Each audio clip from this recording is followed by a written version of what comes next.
우리가 자녀들을 키우면서 몇 가지 오해가 있습니다.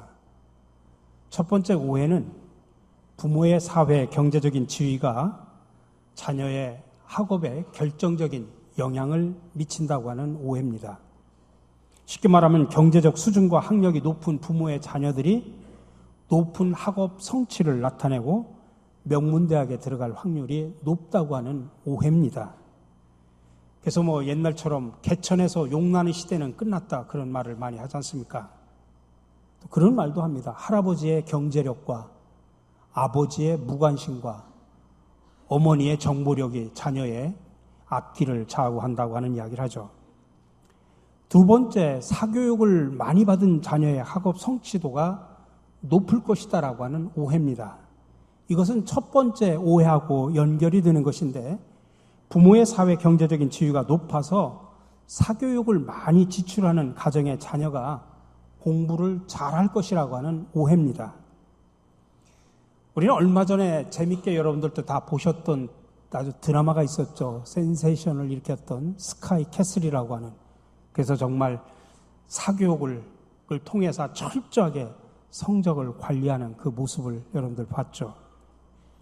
실제로 서울 강남 대치동에서 오랫동안 학원 강사를 했고 대한민국은 사교육에 속고 있다라고 하는 책으로 잘 알려진 박재원 소장은 이런 생각은 오해라고 말하면서 그의 책 구절에서 이렇게 말합니다. 대치동의 학원에 다녀서 효과를 봤다는 학생의 비율은 과연 얼마나 될까?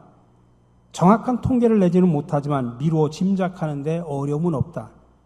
대부분의 학원 관계자들이 동의하는 비율은 10% 남짓이다. 그 학원에 다니며 정말 열심히 노력해서 성적을 올린 경우를 물어보면 대략 그 정도라고 관계자들은 말합니다. 소수만이 효과를 보고 다수는 그냥 들러리처럼 가방 들고 왔다 갔다 한다는 사실을 알아야 한다. 세 번째는 학생의 IQ나 지능에 의해서 학업 성취가 결정된다고 하는 오해입니다. 거꾸로 말하면 내가 공부를 못하는 것은 내 IQ가 높지 못해서 그렇다. 선천적으로 내가 머리가 좋지 않아서 그렇다. 그렇게 생각하는 오해입니다. 이런 다양한 오해들이 있기 때문에 많은 부모들이 자녀 교육에 막대한 돈을 써가면서 과외와 학원에 등록을 시켜서 공부를 시킵니다. 그래서 지난해 통계를 보니까 우리나라 사교육비에 들어간 돈이 19조 5천억 원이라고 합니다. 전체 교육 예산의 3분의 1에 육박합니다. 그리고 지난해 초중고교생 토탈로 해서 1일 월평균 사교육비가 29만 원이라고 합니다. 그리고 그것도 6년 연속 계속 늘어나고 있답니다. 참 아이러니컬하죠. 갈수록 아이 숫자는 줄어드는데 사교육비는 계속 늘어나고 있는 겁니다. 오늘은 어린이 주일입니다. 저는 우리 교회에 속한 모든 아이들이 건강하고 또 열심히 공부도 하고 행복한 삶을 살아서 다음 세대의 주인공들이 되기를 간절히 바랍니다. 그렇다면 이런 다양한 오해가 있는 환경 속에서 구체적으로 우리는 그리스도인으로서 우리 자녀들을 어떻게 양육할까? 여러분, 성경은 자녀 교육에 대한 가장 놀라운 전문 서적이라는 사실을 아셔야 됩니다. 하나님은 우리의 자녀들이 천대까지 이르도록 복받기를 원하시고 그것을 자녀 교육이라고 하는 통로를 통해서 그 복이 전해지기를 원하십니다.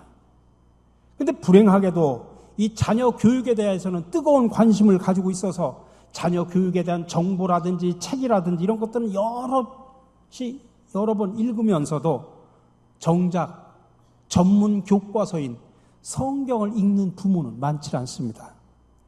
성경 안에서 자녀 교육의 축복이 흘러넘치고 있는데 그 복을 자신의 복으로 삼지 못하고 있다 이 말씀입니다. 성경에 기록된 자녀 교육에 관한 수많은 구절들이 있지만 그걸 한마디로 딱 요약하면 그게 오늘 본문의 말씀입니다. 여호와를 경외하는 것이 지식의 근본이거늘 미련한 자는 지혜와 훈계를 멸시하느니라. 여호와를 경외하는 것이 지식의 근본이다. 그 앞자를 따서 여경지근이라 그렇게 말을 합니다. 이것은 특별히 장신대학교의 기독교학과 교수였던 박상진 교수가 쓴 성경 속에 나타난 하나님의 학습법이라고 하는 책에서 사용한 말입니다. 이 원리의 핵심은 두 가지입니다. 여호와를 경외하는 것, 지식의 근본. 근데 이 둘은 분리되어 있는 것이 아니라 서로 연결되어 있다고 하는 것입니다.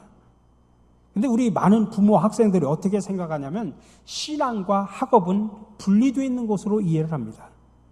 다시 말하면 신앙생활을 열심히 하면 학업에 지장이 오니 학업에 몰두하기 위해서는 신앙을 약간 등한시해도 된다라고 하는 생각입니다. 그래서 심지어 주일 아침에 교회 학교에 예배 참석하지 않고 학원에 가는 학생이 있고 또 그렇게 하는 것을 당연시 여기는 부모들이 참으로 많습니다. 기독교 학교 교육연구소가 조사한 자료에 의하면 주일에 교회 학교에 나가지 않는 가장 큰 이유는 뭐냐면 주일 아침에 학원을 가야 되기 때문이라고 하는 게 가장 높은 퍼센테이지로 나옵니다. 그래서 부모의 교육열이 높으면 높을수록 교회 학교는 침체가 된다고 합니다. 부모의 교회 봉사 생활도 줄어든다고 합니다. 그러다 보면 우리 자녀들은 어떻게 생각을 합니까? 바쁘면 주일에 교회 가서 하나님께 예배드리지 않아도 된다고 생각을 하는 겁니다. 그러다 보니까 우리 자녀들에게 어떤 생각과 가치관을 심어주냐면 분주한 일 때문에 중요한 것을 잃어버려도 괜찮다라고 하는 그런 가치관을 심어주게 됩니다. 그러나 여러분, 성경은 분명하게 말합니다. 여호와를 경외하는 것이 지식의 근본이다. 신앙과 학업, 신앙과 학문은 연결되어 있다는 이야기입니다. 여러분, 우리가 믿는 하나님은 반지성주의자가 아닙니다. 우리 자녀들이 무식하게 되기를 원하지 않습니다. 모든 지식을 창조하신 하나님은 우리 자녀들이 그 지식과 상관이 없는 자가 되기를 하나님은 원하지 않으십니다. 하나님은 진정 우리의 자녀들이 지혜로워지고 슬기로워지고 지식의 근본이 되기를 하나님은 원하십니다. 여러분, 다니엘 학습법으로 읽어보신 분들도 많이 계시지만 잘 알려진 김동환이라는 분이 계십니다. 이분은 후에 목사님이 되셨습니다. 근데 이분은 어떤 분이냐면 서울대학교를 수석 졸업하신 분입니다. 근데 그분의 어머니가 여호와를 경외하는 교육이 얼마나 중요한가를 이 자식을 키우면서, 서울대학교 수석 졸업한 그 자식을 키우면서 한 이야기가 있습니다. 뭐라고 이야기하냐면 자녀의 성적이 얼마나 오르느냐가 중요한 게 아닙니다. 중요한 것은 자식들이 하나님을 먼저 예배하고 그 무엇보다도 하나님을 중요하게 생각하며 정말 하나님의 영광으로 위해 사는 자녀들을 만드는 것입니다. 이 점을 믿으시고 부모님이 먼저 변화되시기를 간절히 바랍니다. 그렇게 고백을 했습니다.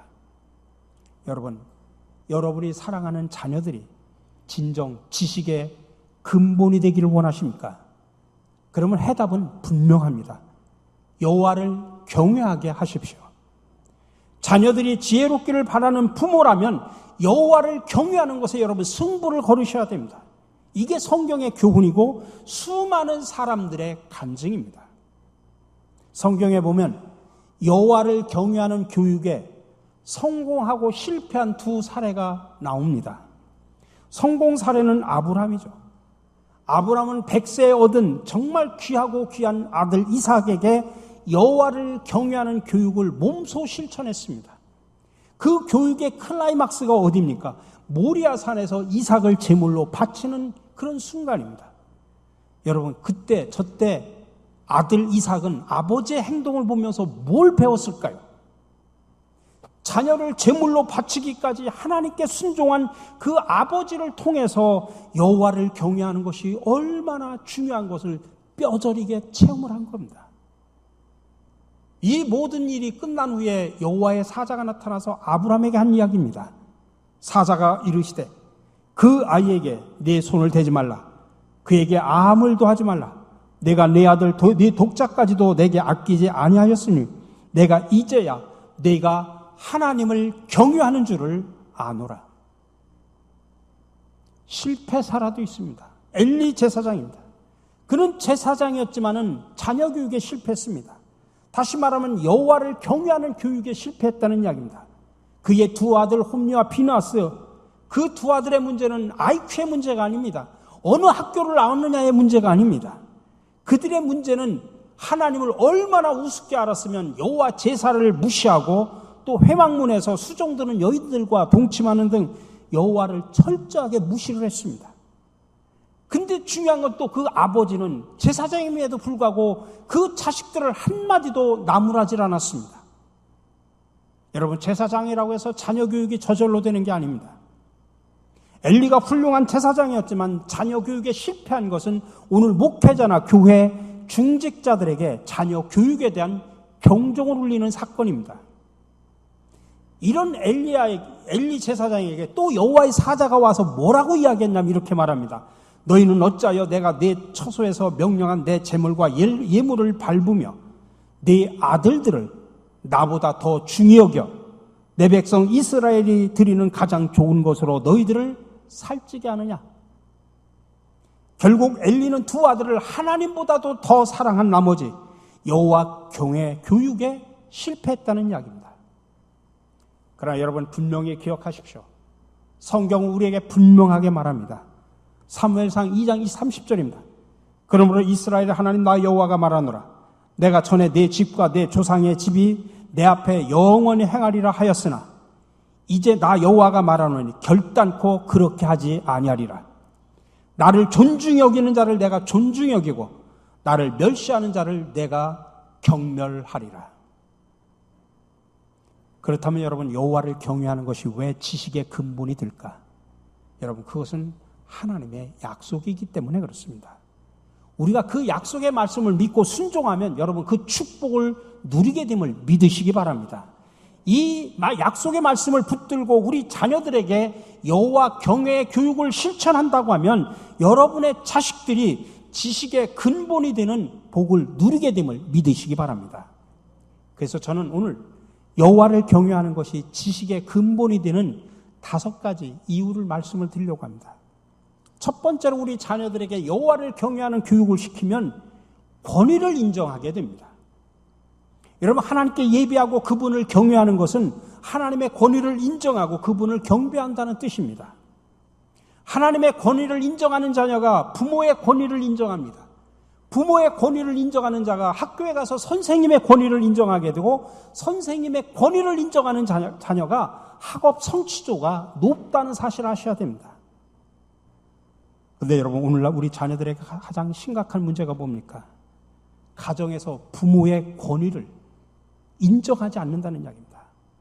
부모가 자녀를 너무 귀하게 키운 나머지 권위를 가르치는 훈육에 실패한 겁니다. 너무 과잉보호를 하다 보니까 아이들은 자기가 최고라고 생각을 하는 겁니다. 천상천하 유아 독존이라고 스스로 생각하는 겁니다. 엄마가 5살쯤 되는 아이를 붙들고 길을 가는데 갑자기 아이 앞에 커다란 전봇대가 서 있는 겁니다. 그러니까 아이가 전봇대를 향해서 저리 비키라고 막 발길질을 가서 합니다. 자기가 가고 있는 길을 막고 있다고 전봇대를 향해서 화를 내고 있는 겁니다. 그때 그 아이의 모습을 보다가 엄마가 전봇대에게 가가지고 전봇대를 때리면서 맴매하는 겁니다. 왜 우리 아이의 앞길을 막느냐고. 그 아이의 그 어머니 수준입니다. 여러분, 우리 아이들을 제대로 양육하기 위해서 필요한 것은 뭐냐면 좌절교육입니다. 좌절교육. 자녀들에게 좌절을 경험하게 함으로써 권위를 인정하게 하는 교육입니다. 내가 할 수 있는 것도 있지만 내가 할 수 없는 것도 있다는 사실을 인정해서 권위에 순종하는 법을 가르쳐줘야 됩니다. 여러분, 하나님께서 이스라엘 백성들을 교육할 때도 이 좌절 교육을 시켰습니다. 때때로 이스라엘 백성들에게 고난과 핍박, 역경과 시련을 줘가지고 그거로 하여금 좌절할 수 있는 경험을 시킨 겁니다. 그래서 인간으로 할 수 없는 것이 있다는 생각을 하고 더욱더 하나님을 바라보는 좌절 교육을 시켰단 말이에요. 우리가 할 수 없는 것이 있다는 사실을 인정하고 하나님의 권위에 순종하게 하는 것입니다. 두 번째로 여호와를 경외하면 경청하게 됩니다. 하나님의 음성에 귀를 기울이면서 주여 말씀하옵소서 주의 종이 듣겠나이다 고백할 줄 아는 자녀는 경청의 능력이 뛰어납니다. 사무엘은 어릴 때 성전에서 거했는데 여호와를 경외하면서 하나님의 음성을 듣게 됩니다. 여호와께서 사무엘을 부르신지라 그가 대답하되 내가 여기 있나이다. 또 여호와께서 임하여 서서 전과 같이 사무엘아 사무엘아 부르시는지라. 사무엘이 이르되 말씀하옵소서 주의 종이 듣겠나이다. 여러분, 하나님의 말씀을 경청하는 자녀는 부모의 말을 경청합니다. 부모의 말을 경청하는 자는 학교에 가서 선생님의 말을 경청합니다. 선생님의 말을 경청하는 아이들이 학업 성취도가 높다는 사실을 아셔야 됩니다. 근데 오늘날 우리 자녀들의 가장 큰 문제 가운데는 안 듣는 겁니다. 아이들이 귀를 막고서야 어떻게 교육이 이루어집니까?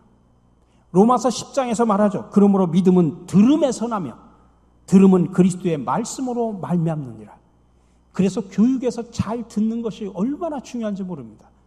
이스라엘의 쉐마 교육도 뭐라고 말합니까? 이스라엘아 들으라라고 말합니다. 들으라라는 말이 쉐마라는 말입니다. 그러므로 어릴 때부터 하나님의 말씀을 경청하는 태도를 길러줘야 됩니다.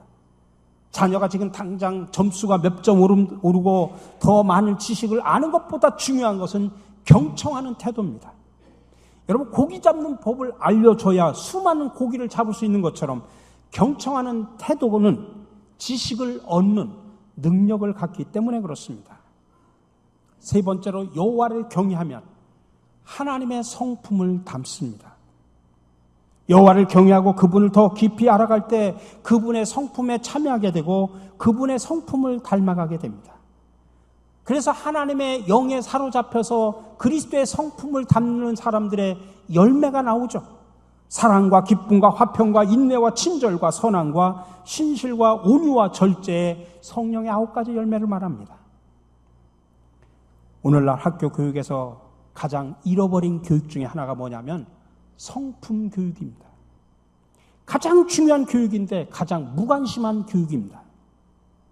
눈앞의 성적에만 관심을 갖고 입시 위주의 교육에 치달으면서 아이들의 성품이나 태도는 외면한 채 당장 몇 점 더 받는 것에 혈안이 되어 있습니다.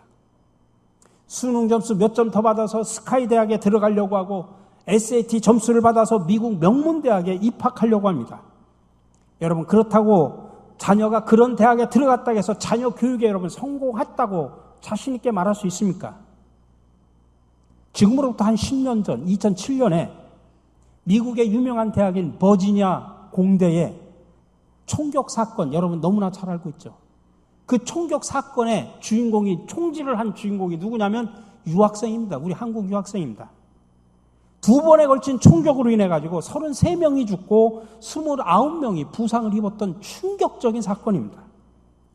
당시에 그 총을 쏴서 사람들을 죽인 그 조승이라고 하는 그 분의 어머니가 한 말이 기억이 납니다. 우리 아이가 버지니아의 공대에 들어가서 이제 됐다고 생각을 했습니다. 그렇게 말을 했습니다. 자녀가 명문대학에 들어갔으니 이제 다 됐다라고 안심했다, 그 말입니다.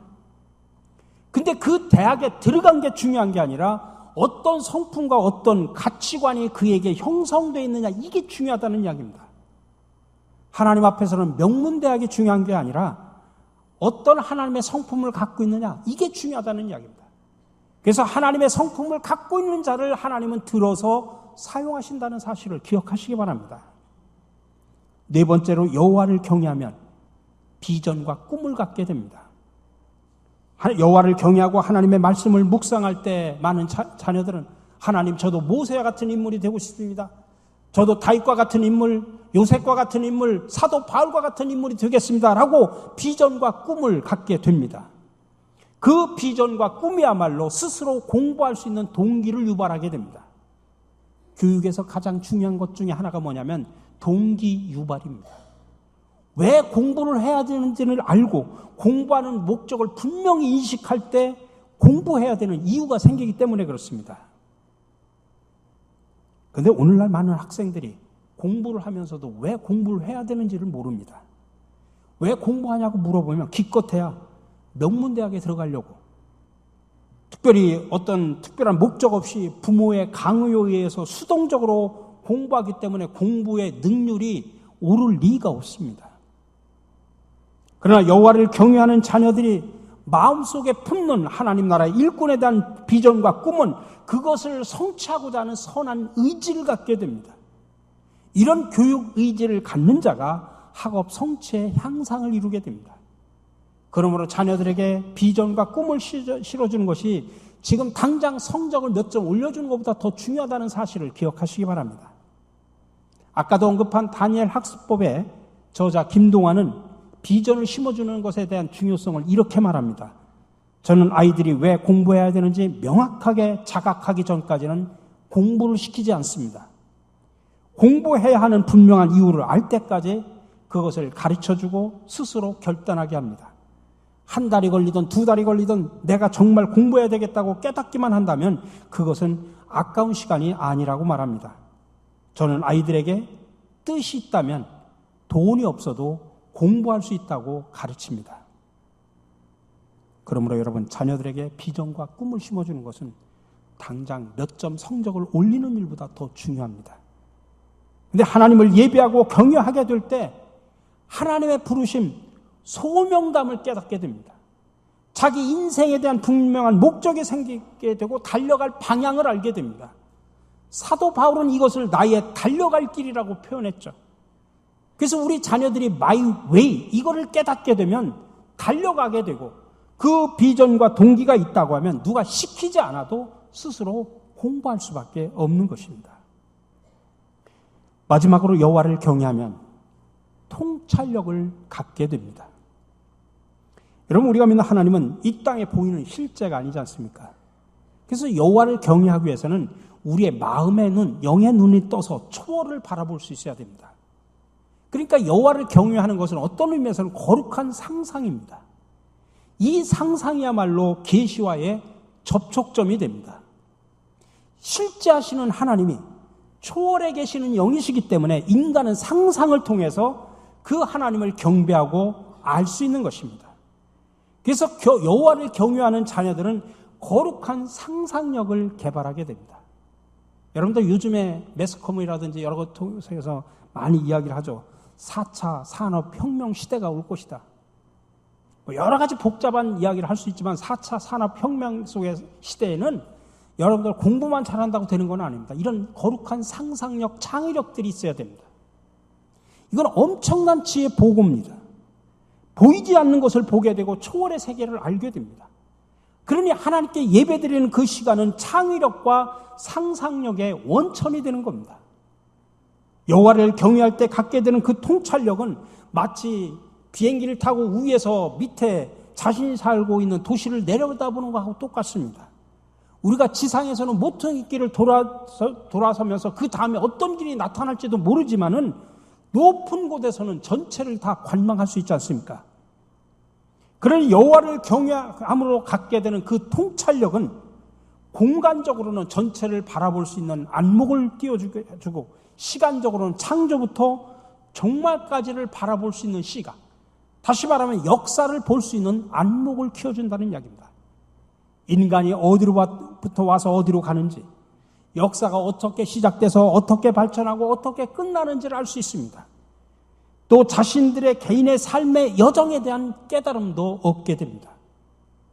여호와를 경외하게 될 때 얻는 이 지혜는 단순하게 지식과 정보를 얼마 더 습득하는 것하고는 비교가 할 수 없는 것입니다.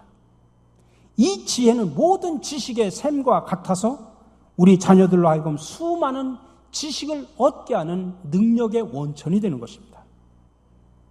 그렇게 우리 자녀들이 더 많은 지식을 쌓는 일보다 먼저 이 지혜를 얻는 것이 그래서 중요합니다.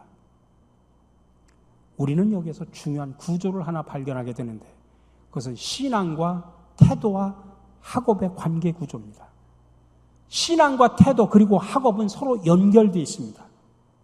역영지근의 원리가 바로 이것을 강조하는 겁니다. 지금까지 말한 것처럼 여호와를 경외하면 권위를 인정하고 경청하게 되고 새 성품을 형성하게 되고 꿈과 비전이 생기고 통찰력을 갖게 되는데 이런 태도의 변화가 바로 학업 성취를 향상시키는 능력을 갖게 된다는 이야기입니다.